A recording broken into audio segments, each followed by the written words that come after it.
Hello तो स्वागत है आपका सोल लेवलिंग के सीजन 3 के एपिसोड नंबर 3 में। जैसे कि हमने लास्ट एपिसोड में देखा था, जिन्मू ने जिन्हा को बचा लिया था। साथ ही में हमने बेरू को देखा था, जिसकी फाइट उस आर्क लिच के साथ शुरू हो गई थी। और अब आगे हम देखते हैं बेरू का हाथ उस लिच के दिल में होता है। वो उसके कोर को बाहर निकाल लेता है। वो लिच भी इसे देखकर हैरान था। बेरू उसके कोर को वहीं पर तोड़ देता है, जिससे कि डंजन बॉस भी वहीं पर मारा जाता है। सभी हंटर्स को तो विश्वास ही नहीं हो रहा था कि बेरू ने आर्क लिच को बस एक ही अटैक से हरा दिया। जोनसू भी अपने मन में सोच रहा था, मुझे पता था कि ये स्ट्रॉन्ग है, लेकिन मैंने सोचा नहीं था कि वो इतना ज्यादा स्ट्रॉन्ग होगा। असिस्टेंट बोलता है, अगर हंटर संग जिन्मू के सोल्जर इतने ज्यादा स्ट्रॉन्ग है तो उसे डंजन के अंदर जाने की जरूरत ही नहीं है। वो अपने सोल्जर्स को भेजकर डंजन को क्लियर करवा सकता है। वैसे जोनसू अपने मन में सोच रहा था, अगर हंटर संग जिन्मू अपने सारे सोल्जर्स को यूज करता है तो उसकी मैजिकल एनर्जी जल्दी खत्म हो जाएगी। और अब हंटर संग जिन्मू की पावर कोरिया की टॉप गिल्ड से भी बहुत ही ज्यादा है। वैसे असिस्टेंट जोनसू को बताता है, हमें टाइम वेस्ट ना करते हुए संग जिन्मू की गिल्ड के साथ मर्ज हो जाना चाहिए। जोनसू बोलता है, इसे अलायंस कहना ठीक रहेगा। और अगर हम हंटर संग जिन्मू के साथ जुड़ते हैं तो सभी लोग बातें करेंगे कि हम अपने फायदे के लिए संग जिन्मू के साथ जुड़े हैं। वैसे असिस्टेंट बोलता है, क्या आपको सच में लगता है कि हंटर संग जिन्मू को हमारी जरूरत भी है? जोनसू उसे बताता है, भले ही संग जिन्मू कितना भी ताकतवर हो, लेकिन वो हंटर्स रूल को नहीं तोड़ सकता। हमें एक डंजन के अंदर जाने के लिए करीबन 10 से ज्यादा लोगों की जरूरत होती है, और ये हंटर रूल है जिसे कि कोई भी नहीं तोड़ सकता। असिस्टेंट बोलता है, अगर हम संग जिन्मू के साथ में रहेंगे तो हमारा फायदा होगा।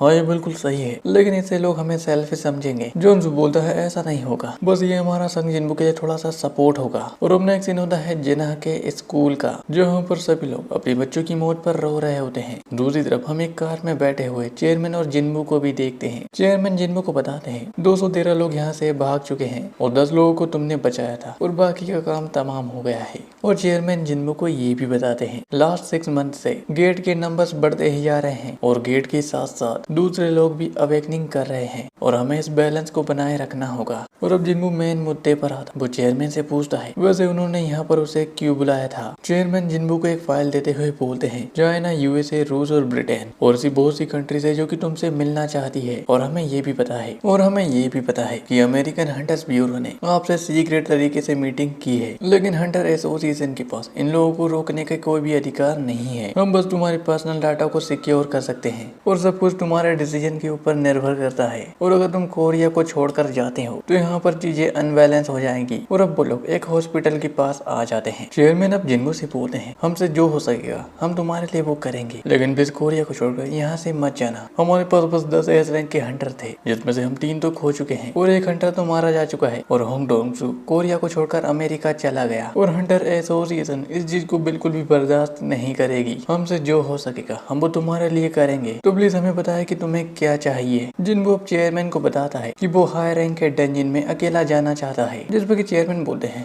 क्या तुम्हारे कहने का मतलब ये है कि मैं हंटर्स के रूल को हटा दूं? जिन्मू हाँ बोलता है, और हंटर रूल हंटर्स की सिक्योरिटी के लिए बनाया गया था। लेकिन अब चेयरमैन भी समझ जाते हैं कि संग जिन्मू ने गिल्ड ही इसलिए बनाया था ताकि वो डंजन के अंदर अकेला जा सके। जिन्मू बोलता है कि आप मेरी इस रिक्वेस्ट को पूरा नहीं कर सकते, जिस पर चेयरमैन बोलते हैं, हाँ ये मुश्किल तो है लेकिन इम्पॉसिबल नहीं है, तो मुझे मुझ पर छोड़ दो। दूसरी तरफ हमें एक शूटिंग एरिया का सीन दिखाई देता है, जहाँ पर हम एक मॉडल को देखते हैं। उसके पास जिनो का कॉल आया था। जिनो अपनी कजिन से पूछता है, क्या तुम हमारे गिल्ड में ज्वाइन होना चाहोगी? और मेरे फादर की गिल्ड को ज्वाइन करने से अच्छा कि तुम मेरी गिल्ड को ज्वाइन करो। वैसे इस लड़की का नाम सू यून है। सू यून अब जिनो से बोलती है, अचानक तुम ऐसी बात क्यों कर रहे हो? क्या जिनसंग कोरिया वापिस आ रहा है? जिनो मना कर देता है। वो उसे बताता है, उसने अपना एक नया गिल्ड बनाया है, हमारे गिल्ड में एक मेंबर की कमी है। सू यून बोलती है, तुम मुझे कैसे गिल्ड में ज्वाइन होने के लिए बोल रहे हो जो कि अभी बना भी नहीं? और क्या वो बंदा तुम्हारे साथ स्कैम तो नहीं कर रहा है? जिनो उसे बताता है, अगर तुम उस बंदे से मिलती हो तो तुम खुद भी हैरान हो जाओगी। नेक्स्ट सीन होता है जिन्मू के ऑफिस का। जिन्मू बोलता है, जिनो क्या ये वही है जिसकी तुम बात कर रहे थे? जिनो हाँ बोलता है, ये मेरी कजिन है। और सूयुन को तो विश्वास नहीं हो रहा था कि उसके सामने संग जिन्मू खड़ा है। जिनो सूयुन से बोलता है, इसमें कौन सी बड़ी बात है, बस अभी तुम तो एक सेलिब्रिटी हो। सूयुन से बताती है, मैं वैसे भी हंटर संग से मिलना चाहती थी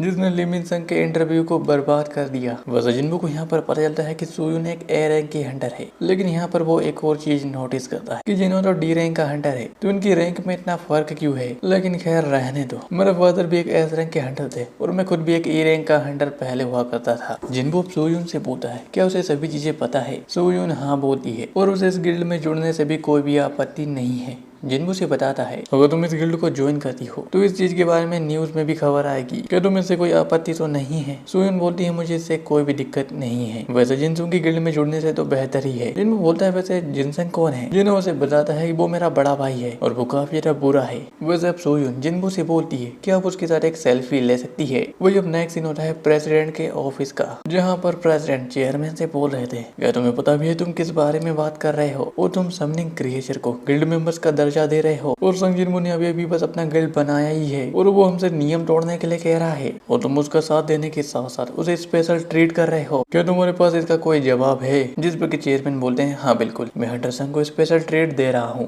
वैसे मैं यहाँ सभी लोगों से एक सवाल पूछना चाहता हूँ। मानो कल को कोरिया में एक डंजन ब्रेक होता है और यहाँ पर एक ऐसी टीम है जिसमें 20 ए रैंक के हंटर है और दूसरी तरफ अकेला संग जिन्बू है, तो आप किसे चूज करोगे? चेयरमैन अब प्रेसिडेंट से बोलते हैं वैसे मुझे अभी पता लगा है आपने हंटर एसोसिएशन के पास ही में एक अपार्टमेंट खरीदा है जिसमें कि प्रेसिडेंट की हालत खराब होने लगती है। वो बोलते हैं इससे उस चीज का क्या लेना देना है? चेयरमैन उन्हें बताते हैं आप अपनी सिक्योरिटी को देख रहे हो और कोरिया के मेंबर्स भी अपनी सुरक्षा को लेकर काफी ज्यादा सीरियस है। जिन लोगों के पास पैसे होते हैं वो एक सेफ जगह पर चले जाते हैं और ऐसी बहुत सी कंट्रीज है जो कि संग जिन्बू को हमारी कंट्री से चुराना चाहती है। और क्या आपको सच में लगता है कि संग जिन्बू यहाँ पर रहेगा जहाँ पर उसकी एक मांग को भी पूरा नहीं किया जा सकता? और क्या आप चाहते हैं कि हॉन डॉन्सू की तरह संग जिन्बू भी इस देश को छोड़कर चला जाए? और भगवान न करे कल को कोरिया में कोई एस रैंक का डंजन ओपन हो जाता है तो हम किससे मदद मांगेंगे? दूसरी तरफ हम चाइन के मोबाइल में देखते हैं जहाँ पर सोयुन ने जिन्बू और जिनो के साथ अपनी पोस्ट को अपलोड किया था। चाइन भी इसे देखकर हैरान थी, वो घबराने लगती है और वो बहुत ही जोर से चिल्ला रही थी, यानी कि सीधी बात है कि वो काफी ज्यादा जेलस फील कर रही थी। और अब नेक्स्ट सीन होता है अगले दिन का, जहाँ पर हम जिनो और जिन्बू को भी देखते हैं। जिनो अपने सामने उस बड़े से डंजन को देखकर हैरान था कि उसने आज तक इतना बड़ा डंजन नहीं देखा। और यहाँ पर बहुत सारे रिपोर्टर भी थे जो कि जिन्बू से सवाल पूछ रहे थे कि अब मॉडल सोयुन के साथ रिलेशनशिप में है। जिन्बू मिस्टर बूजिन से पूछता है वैसे आपने मुझसे कहा था कि आप मेरी पर्सनल इन्फॉर्मेशन को सिक्योर करेंगे। बूजिन जो इस पर हाँ बोलते हैं लेकिन हम उन चीजों को नहीं रोक सकते जो कि सोशल मीडिया पर अपलोड होती है, तो तुम्हें आगे से सभी चीजों को ध्यान रखना होगा। जिन्बू वहाँ पर हंसने लगता है,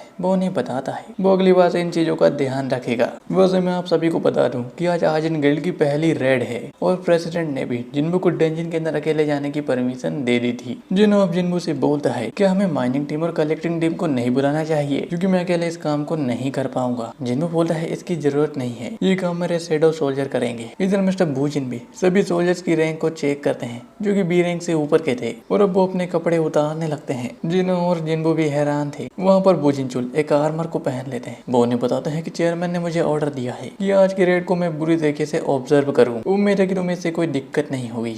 जिन्बू भी मान जाता है और अब नेक्स्ट सीन होता है कुछ देर के बाद का। डंजन के अंदर मिस्टर बूजिन की हालत खराब होती है। वो अपने सामने उस डंजन के मॉन्स्टर को देखते हैं जो कि ए रैंक के नागा होते हैं जिन्हें कि जिन्बू की सोल्जर बहुत ही आराम से मार रहे होते हैं। और वो अपने सामने एग्रीज को भी देखते हैं। एग्रीज अपनी शॉट से लाइटनिंग क्रिएट करते हुए एक ही अटैक से बहुत सारे नागास को मार देता है। बूजिन चुल भी हैरान थे, ये क्रीचर तो ए रैंक को भी सरपास कर चुका है और अगर मैं इससे फाइट करता हूँ तो क्या मैं जीत भी पाऊंगा? दूसरी तरफ एक एंट मॉन्स्टर के सिर को खाने वाली होती है लेकिन जिन्बू से लात मारकर दूर फेंक देता है। वो उसे बोलता है कि तुम्हें नहीं पता है कि ये कितना कीमती है। और अब जिन्बू अपने सभी सोल्जर को माइनिंग के काम में लगा देता है। वही बूजिन चुल भी ये सभी चीजें देखते हैं। इसके सामने क्रीचर डंजन को ही नहीं क्लियर कर रहे बल्कि वो माना क्रिस्टल को भी कलेक्ट करने में जिन्बू की मदद करते हैं। ये कोई भी नॉर्मल स्ट्राइक स्क्वाड नहीं हो सकती और मुझे अब समझ में आया कि चेयरमैन ने मुझे यहाँ पर क्यों भेजा है। और अब उन सभी के सामने डंजन का बॉस भी आ जाता है। जिन्बू अपने सभी सोल्जर्स को वापस बुला लेता है। वो जिनचुल जिन्बू से बोलते हैं तुमने अपने सोल्जर्स को वापस क्यों बुला लिया? वो बॉस को हराने के लिए पर्याप्त है। जिन्बू बोलता है अगर वो ये सब काम करेंगे तो फिर मैं क्या करूंगा? वो नागा जिन्बू के ऊपर अटैक कर देता है लेकिन जिन्बू उसके अटैक से बचते हुए अपने एक ही अटैक से उसके सिर को काट देता है। वो जिनचुल भी इसे देखकर हैरान थे। जिन्बू के सामने भी विंडो ओपन होती है कि उसने डंजन बॉस को मार दिया है और उसका एक बार लेवल अप भी होता है। यहाँ तक कि जिन्बू की सभी स्किल अब लेवल 2 पर आ चुकी है और जो शैडो एक्सचेंज स्किल है अब उसकी टाइमलाइन 3 घंटे से 2 घंटे हो चुकी है। जिन्बू अपने मन में सोचता है अगर वो ऐसा ही लेवल अप करते रहता है तो शैडो एक्सचेंज स्किल की टाइमलाइन ही खत्म हो जाएगी और इससे वो कहीं पर भी कभी भी टेलीपोर्ट कर सकता है। फिर उसे जीना और अपनी मॉम की चिंता करने की जरूरत नहीं होगी। वो इधर बूजिनचुल भी उस नागा की बॉडी को देख रहे थे। इसकी बॉडी तो काफी हार्ड है लेकिन जिन्बू ने अपने एक डेकर से ही इसे काट दिया। दूसरी तरफ जिन्बू भी अराइज बोलते हुए उस नागा की शैडो को बाहर निकाल लेता है। जिन्बू भी देखता है इसका लेवल तो टस के बराबर है लेकिन जिन्बू नोटिस करता है इसका साइज इतना छोटा क्यों हो गया है। हो सकता है ये इसका रियल साइज हो। जिन्बू के सामने विंडो ओपन होती है कि अपने सोल्जर को एक नेम दो। जिन्बू उसे जीमा का नाम देता है, लेकिन तभी डेंजिन टूटने लगता है। जिन्हो अब जिन्बू को बताता है कि हमें यहाँ से बाहर जाना होगा और हम डेंजिन की बाहर बहुत सारे रिपोर्टर्स को देखते हैं जो कि काफी ज्यादा डरे हुए थे क्योंकि डेंजिन के अंदर से एक मॉन्स्टर बाहर निकल रहा था। लेकिन वो लोग देखते हैं ये कोई मॉन्स्टर नहीं बल्कि जिन्बू का एक शैडो है। वो उसकी फोटोज क्लिक करने लगते हैं। टस भी अपनी एक स्माइल देता है। जिन्हो भी बोल रहा था यहाँ पर तो रिपोर्टर्स के नंबर पहले से ज्यादा बढ़ चुके हैं और मिस्टर बू जिनचुल की हालत तो काफी ज्यादा खराब होती है। नेक्स्ट सीन में बू जिनचुल चेयरमैन को इन सभी चीजों के बारे में बताते हैं। वो मिस्टर बूजिन से बोलते हैं आपने भी अपनी पास्ट में बहुत सारी रेड देखी है लेकिन आपने ऐसी रेड आज तक नहीं देखी होगी। वो जिनचुल बोलते हैं ये कोई रेड नहीं थी बल्कि ये तो एक तरफा नरसंहार था। चेयरमैन बोलते हैं मैं समझ गया, अब आप थोड़ा सा आराम कर लीजिए। चेयरमैन भी अपने मन में सोच रहे थे डंजन को क्लियर करना और मॉन्स्टर्स की बॉडी को बाहर निकालना और माना क्रिस्टल को कलेक्ट करना, उसे वन मैन रेड बोलना गलत होगा। ये तो एक वन मैन गिल्ड है और मैंने जब संग जिन्बू को पहली बार देखा था तो मैं समझ गया था। और अब बहुत ही जल्द दुनिया की सभी कंट्रीज संग जिन्बू के नाम को जानेंगे। और अब नया एक सीन होता है जापान के टोक्यो के शिंजुकु शहर का, जहाँ पर सभी लोग आसमान में ही देख रहे थे क्योंकि आसमान में एक एस रैंक का डंजन ओपन हुआ था। और अब नेक्स्ट सीन होता है जापान के प्रेसिडेंट ऑफिस का, जहाँ पर प्रेसिडेंट ने जापान की बड़ी बड़ी गिल्ड को यहाँ पर मीटिंग करने के लिए बुलाया था। और हम वहाँ पर गोटो रियोजी की गिल्ड को भी देखते हैं। वो लोग बोलते हैं ये तो वाइस मास्टर सुगीमोटो है। दूसरा बंदा बोलता है नहीं अब वो गिल्ड मास्टर बन चुका है। लेकिन वो लोग ये भी बोल रहे थे पिछली जेजू वालन रेड के दौरान इन्होंने अपने बहुत सारे एस रैंक हंटर्स को भी खो दिया था। और चेयरमैन मात्सुमोटो भी अपनी लास्ट स्टेज में चल रहे हैं। और वैसे भी अब इस गिल्ड की कोई भी औकात नहीं है, ये अब खत्म हो चुकी है। और अगर हम कड़ी मेहनत करते हैं तो हम जापान की टॉप गिल्ड बन जाएंगे। लेकिन इन लोगों को ये बात पसंद नहीं आती। वो गुस्से से उन लोगों की तरफ देख रहे थे। वो लोग भी अब वहाँ पर जाने लगते हैं। ये बंदा भी गुस्से से बोल रहा था जब गोटो रियोजी यहाँ पर मौजूद था तो इनकी बोलने की औकात नहीं थी। लेकिन अब तो ये लोग सीधे हमारे मुंह पर बातचीत कर रहे हैं। वैसे मैंने अफवाहें भी सुनी है कि ब्लैक होल गिल्ड और माउंटेन्स गिल्ड एक दूसरे से मर्ज हो चुकी है और उस गिल्ड में 4 एस रैंक के हंटर है, बिल्कुल ही हमारी तरह। सुगीमोटो बोलता है क्या तुम्हें सच में लगता है कि 2 गिल्ड को आपस में मर्ज कर लेने से वो जापान की एक टॉप गिल्ड बन जाएंगे? तो ये हंसने वाली बात होगी। नेक्स्ट सीन में प्रेसिडेंट भी इन सभी की अच्छे से क्लास ले रहे होते हैं कि एसोसिएशन की तरफ से अभी तक कोई रिस्पॉन्स क्यों नहीं आया और टोक्यो के पास में एक एस रैंक का गेट ओपन हुआ है और तुमने अभी तक कोई प्लान भी नहीं बनाया। अगर कल को वो डेंजन ब्रेक हो जाता है तो हम क्या करेंगे? और अब चेयरमैन मात्सुमोटो प्रेसिडेंट को बताते हैं उस गेट को एस रैंक के हंटर क्लियर नहीं कर सकते, हमें नेशनल लेवल रैंक के हंटर की जरूरत होगी। और अब ये बंदा प्रेसिडेंट को शांत करता है कि हमें शांति से इसका हल ढूंढना चाहिए, नहीं तो यहाँ पर जेजू आइलैंड जैसा हाल होगा। ये दूसरा बंदा भी बोलता है ये काफी ज्यादा निराशाजनक है कि हमारी अभी तक कोई भी प्लानिंग नहीं बनी है। क्या हमें थॉमस आंद्रे को बुलाना चाहिए? क्या तुम्हें सच में लगता है कि थॉमस आंद्रे को हमारा देश अफोर्ड भी कर पाएगा? और वैसे भी पूरी दुनिया में गेट के नंबर्स बढ़ते ही जा रहे हैं तो हो सकता है थॉमस आंद्रे यहाँ पर ना आए और दूसरे कंट्रीज भी हमारी मदद ना करे। तो फिर इस सिचुएशन में हमारी कौन मदद करेगा? सुगीमोटो ने बताता है एक आदमी है जो कि हमारी मदद कर सकता है, बैरियर स्पेशलिस्ट यूरी ओलॉफ। मैंने सोचा है कि हम उससे मदद मांगेंगे, हो सकता है वो हमारी मदद करे। और अब नेक्स्ट सीन में हम जिन्बू को उसकी कार में देखते हैं। जिन्बू अपने मन में सोच रहा था मुझे 100 लेवल पर कार्टनॉन टेम्पल की की मिली और 101 लेवल पर मेरी सारी स्किल्स का लेवल अप हुआ और अब 102 लेवल पर क्या होगा? मैं इस चीज को जानने के लिए एक्साइटेड हूँ। और अब जिन्बू कार से जैसे ही बाहर निकल रहा है वो अपने सामने चाहिन को देखता है। चाहिन जिन्बू को देखकर भाग रही थी लेकिन जिन्बू उसके पास तुरंत ही आ जाता है। वो उसे पूछता है कि वो उसे देखकर भाग क्यों रही थी। चाहिन उसे बताती है कि वो अपनी कार लेने के लिए यहाँ पर आई थी। जिन्बू को भी याद आता है कि पिछली बार चाहिन ने उसकी कार को यहीं पर छोड़ दिया था। वैसे चाहिन अब जिन्बू से पूछती है क्या उसके पास कुछ टाइम है। वैसे उसने सुयुन के साथ सेल्फी क्यों ली और उसने सुयुन को काम पर क्यों रखा था? क्या एस रैंक के मुकाबले ए रैंक के हंटर ज्यादा बेहतर होते हैं और क्या वो दोनों के साथ ही डेटिंग कर रहा है? लेकिन ये सब बातें चाहिन ने अपने मन में बोली थी। चाहिन अब जिन्बू को बताती है कि मिन वियांगो ने उसके लिए एक मैसेज दिया था, वो उसकी पावर के बारे में था। जिन्बू हैरान हो जाता है। वो चाहिन से बोलता है क्यों ना हम ऑफिस के अंदर जाकर बातचीत करें। वो दोनों ऑफिस के अंदर आ जाते हैं। चाहिन अब जिन्बू से पूछती है क्या यहाँ पर कोई भी नहीं है। जिन्बू से बताता है कि वॉइस गिल्ड मास्टर किसी काम से बाहर गए हैं। चाहिन भी हैरान हो जाती है कि वो दोनों यहाँ पर अकेले हैं। वो जिन्बू चाहिन से पूछता है मिन वियांगो ने मेरे लिए क्या मैसेज दिया था। चाइन बोलती है, मैंने उस दिन एक आवाज सुनी थी। मिन वियांगो ने मुझे कहा था कि हंटर संग को बताओ कि उसे अपनी पावर से केयरफुल रहना होगा। और जब मैं हंटर संग जिन्बू की डार्कनेस से बाहर निकला था तो मैं उसका एक सोल्जर बन चुका था और उसने मुझे अपने वश में कर लिया था और मैं बिल्कुल ही उसका एक सर्वेंट बन गया। लेकिन असली रीजन ये नहीं है। संग जिन्बू के पास अनबिलीवेबल पावर है जिसकी कोई भी लिमिट नहीं है और उसे ये जानने की भी जरूरत है कि उसकी रियल आर्मी भी है। नेक्स्ट सीन में हम जिन्बू को एक डंजन में देखते हैं जो कि अपने मन में सोच रहा था कि चाइन ने जो भी कुछ कहा है क्या वो सच है। लेकिन जो भी हो मुझे अपनी पावर सोर्स के बारे में पता लगाना होगा। जिन्हो अब जिन्बू से बोलता है अगर वो डंजन में ना भी आए तो उसके सेट ऑफ सोल्जर सब कुछ संभाल लेंगे। लेकिन जिन्बू बोलता है ऐसा नहीं है, अगर मैं यहाँ पर ना हूँ तो इन्हें कौन संभालेगा क्योंकि इनमें अभी एक्सपीरियंस की कमी है। जिन्हो पूछता है वैसे तुम्हारी बहन कैसी है। वो बोलता है अब वो ठीक है,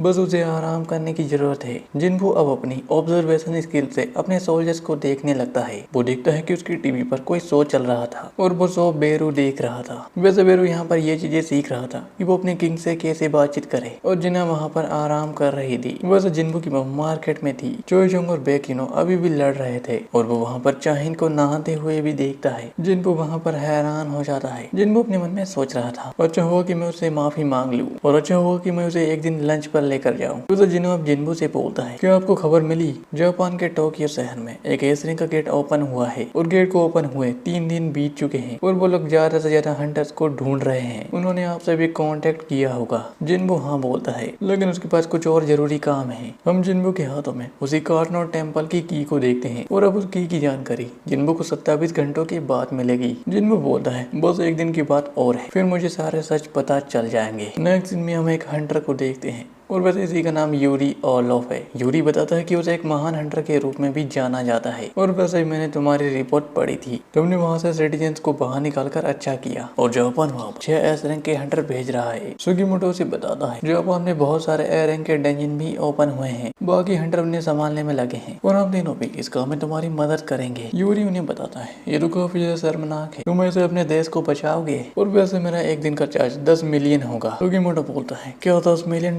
यूरी उन्हें ये भी बताता है अगर यहाँ पर थॉमस आंद्रे होता तो वो उनसे 36 ट्रिलियन मांगता और ये तो उससे बहुत कम है। यूरी उन्हें बताता है तुम्हें मेरी पावर्स का अंदाजा नहीं है और तुम सैकड़ों ऐसे हंटर्स को काम पर रखो, उससे अच्छा है कि तुम मुझे बुलाओ और तुम्हारे पीछे खड़े हंटर तो मेरे जूते के बराबर है। इन लोगों को भी पता चलता है कि यूरी इनकी इंसल्ट कर रहा है लेकिन तभी उनके आसपास एक बैरियर आ जाता है जो कि इन्हें वहीं पर फ्रीज कर देता है। यूरी बोलता है तुम मेरी परमिशन के बिना वहाँ से हिल भी नहीं सकते। वो दोनों हंटर कोशिश तो करते हैं लेकिन वो हिल नहीं पाते। यूरी सुगीमोटो से बोलता है वैसे मैं इन सभी बेवकूफों को बचाकर इन पर एहसान कर रहा हूँ। सुगीमोटो बोलता है हम तुम्हारी पावर को जान चुके हैं और अब वो लोग भी इस डील को फाइनल कर लेते हैं। और अब नेक्स्ट सीन होता है जिन्बू के घर का जहाँ पर जिन्बू कहीं पर जा रहा था। वैसे जिन्बू की मॉम उससे पूछती है क्या वो एक डंजन में जा रहा है। जिन्बू ने मना कर देता है कि उन्हें उसकी चिंता करने की कोई भी जरूरत नहीं है, वो जल्दी ही वापिस आ जाएगा। और हम वहाँ पर एक विंडो को भी देखते हैं जहाँ पर उसकी इन्फॉर्मेशन आने में बस अब 1 मिनट ही रह गए थे और अब जैसे ही 1 मिनट बीतते हैं जिन्बू को उस डंजन की लोकेशन बता दी जाती है। और अब नेक्स्ट सीन होता है जिन्हा के स्कूल का जहाँ पर एक और सी रैंक का डंजन ओपन हो गया था। वहाँ पर जिन्बू भी आ जाता है लेकिन एक बंदा वहीं पर आ रहा था, ये उसे रोकता है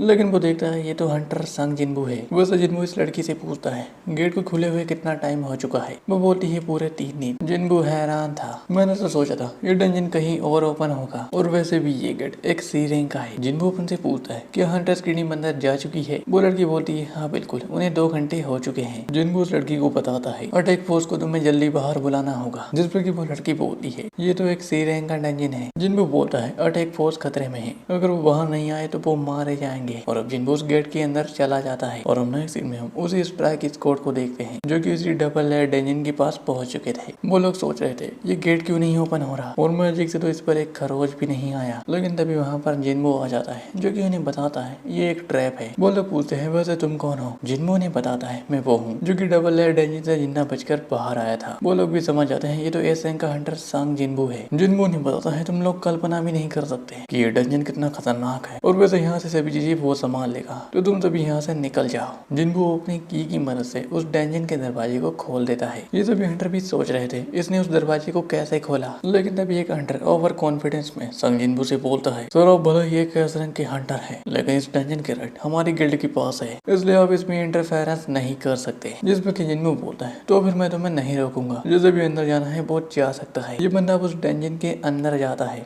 लेकिन तभी वहाँ पर कुछ विंडो शो होती है। जिसके पास डंजन की है वही अंदर जा सकता है और अब एक स्टैचू उस हंटर के ऊपर अटैक कर देता है, लेकिन टाइम रहता है जिनबू उसे पीछे खींच लेता है। जिनबू सभी को बताता है कि ये डंजन ऐसा ही मॉन्स्टर से भरा हुआ है, क्या तुम फिर भी यहाँ पर जाना चाहोगे? और मेरी बात ध्यान से सुनो, डंजन से बाहर जाने के बाद एसोसिएशन को कॉल करो कि यहाँ पर एक डबल लेयर डंजन अपेयर हुआ है। जिनबू भी उस डंजन के अंदर आ जाता है। वहाँ पर बहुत सारी फायर फ्लेम्स भी जलने लगती है। जिनबू भी सोच रहा था यहीं से चीजें शुरू हुई थी, लेकिन अब सिचुएशन अलग है। जिनबू को भी वहाँ पर पता चल जाता है कि ये सभी स्टेचू ना तो ह्यूमन है ना ही मॉन्स्टर्स, बस ये एक पपेट है। और जिनबू भी समझ आता है और चाचा तुम यहाँ के पावर सोर्स, वो एक स्टैचू के पास आ जाता है और अब वो स्टैचू भी जिनबू से बोलता है अच्छा तो तुम यहाँ पर आ ही गए। और अब नेक्स्ट सीन होता है जापान का, जहाँ पर यूरी ऑर्लोफ जापान आ गया था। सभी रिपोर्टर्स से यही सवाल पूछ रहे थे कि वो इस एस रैंक के डंजन को कैसे क्लियर करेगा। यूरी उन्हें बताता है मैं उस डंजन के चारों तरफ एक मैजिकल बैरियर बनाऊंगा, जिससे कि डंजन के मॉन्स्टर्स बाहर नहीं आ पाएंगे। रिपोर्टर उससे पूछते हैं आपको कहना है कि आप एस रैंक के गेट को ब्लॉक कर सकते हैं, क्या ये पॉसिबल भी है? यूरी उन्हें बताता है मैं इस चीज में बहुत सारे हाई रैंक के माना क्रिस्टल का यूज करूंगा, जो कि मेरी पावर को कई गुना बढ़ा देंगे और मैं यहाँ पर सभी को बचा लूंगा। बस आपको याद रखना है कि आपको किसने बचाया था। और इस न्यूज को चेयरमैन गोगानी भी देख रहे थे। वो बोलते हैं क्या यूरी इस डंजन को ब्लॉक कर भी पाएगा, और अगर वो फेल होता है तो चीजें काफी खतरनाक होगी। वैसे चेयरमैन बूजिनचुल से पूछते हैं सांग जिनबू आखिरकार क्या कर रहा है? वो सियोल के डंजन को क्लियर कर रहा है। वो चेयरमैन को एक फाइल देते हुए बोलता है इन सभी डंजन को हंटर सांग जिनबू ने मांगा है, जो कि हंटर्स रिपर्स और व्हाइट टाइगर गिल्ड के एरिया में मौजूद है। हमें उन लोगों से निपटते हुए इन डंजन्स की राइट को लेना होगा। चेयरमैन भी बोलते हैं ये एक छोटी सी गिल्ड है, लेकिन वो कोरिया की टॉप 5 गिल्ड को टक्कर दे रहा है। ये काफी फनी है। चेयरमैन भी जिनबू को उसे भी डंजन की राइट देने के लिए मान जाते हैं, लेकिन तभी मिस्टर बूजिन के मोबाइल पर एक कॉल आता है, जहाँ पर एक बंदा मिस्टर बूजिन को बताता है यहाँ पर एक इमरजेंसी सिचुएशन आ चुकी है, आपको यहाँ पर आकर चेक करना होगा। आपको उस स्कूल के बारे में याद होगा जहाँ से ऑक्स बाहर निकले थे, वहाँ पर एक और डंजन 3 दिनों पहले अपेयर हुआ था और यहाँ पर डबल लेयर डंजन पाया गया है और सांग जिनबू उसके अंदर एंटर हो चुका है। वो जिनचुल इस पर शॉक हो जाते हैं। नेक्स्ट सीन होता है उसी डबल लेयर डंजन का, जहाँ पर आर्किटेक्ट अपने बहुत सारे हाथों को बाहर निकाल देता है और वो उस पैम्पलेट को भी तोड़ देता है। जिनबू भी समझ आता है कि स्टार्टिंग से ही इन सभी नियमों का कोई भी मतलब नहीं था। ये मॉन्स्टर हाँ बोलता है। वैसे जिनबू से ये पूछता है कि उसने यहाँ पर उसे क्यों बुलाया था। वैसे क्या तुम एक मॉन्स्टर हो? ये स्टैचू भी बोलता है तुमने गलत क्वेश्चन पूछा है, तुम्हें पूछना था कि मैं कौन हूँ, तुम्हें ये पूछना था कि तुम क्या हो, और ये तुम्हारा फाइनल टेस्ट होगा। अगर तुम अपने फाइनल टेस्ट को पार कर लेते हो तो मैं तुम्हें सब कुछ बता दूंगा और लास्ट में तुम्हें एक रिवॉर्ड भी मिलेगा। हम देखते हैं वहाँ पर बहुत सारे स्टैचू अब जिनबू की तरफ ही आने लगते हैं। जिनबू वहाँ पर अपने शैडोज को बाहर निकालने की कोशिश करता है, लेकिन ये स्टैचू स्नैप करते हुए जिनबू की स्किल को कैंसिल कर देता है। वो उसे बताता है कि ये तुम्हारा फाइनल टेस्ट है और उसमें तुम अपनी कोई भी एबिलिटी का यूज नहीं कर सकते। जिनबू के सामने भी विंडो ओपन हो जाती है कि वो अपने किसी भी एबिलिटी का यूज नहीं कर सकता जब तक कि फाइनल टेस्ट खत्म ना हो जाए। जिनबू यहाँ पर अपनी पूरी तैयारी करके आया था, लेकिन उसके सारे ट्रम्प कार्ड अब बेकार हो चुके थे। लेकिन जिनबू डिसाइड करता है कि वो अपनी स्ट्रेंथ से इन्हें हराएगा। एक मॉन्स्टर अब जिनबू के ऊपर अटैक कर देता है, लेकिन जिनबू उसकी तलवार को पकड़ लेता है और वो उसे वहीं पर